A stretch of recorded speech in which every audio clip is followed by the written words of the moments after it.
দুই সেজদার মাঝখানে একটি দোয়া পড়ুন, আল্লাহ তাআলা 5টি পুরস্কার আপনাকে দান করবেন।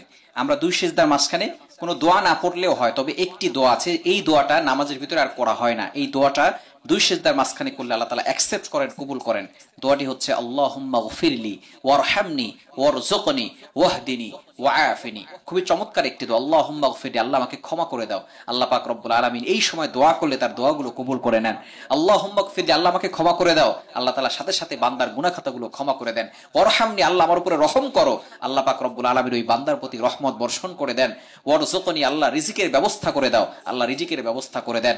এরপরে ওয়াহদিনি, আল্লাহ আমাকে হেদায়েতের পথ দেখাও। আমরা সবসময় নামাজে দোয়া করি ইহদিনাস সিরাতাল মুস্তাকিম, ও আল্লাহ show us the right path, show us the correct path, আল্লাহ আমাকে সঠিক পথ দেখাও।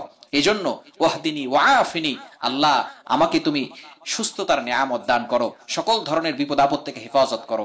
এই দোয়াগুলো করলে আল্লাহ তাআলা আপনার সকল দোয়াগুলো কবুল করবেন এবং রিজিকের ব্যবস্থা করবেন, গুনাহ ক্ষমা করে দিবেন, হেদায়েতের রাস্তা আপনার জন্য সহজ করে দিবেন।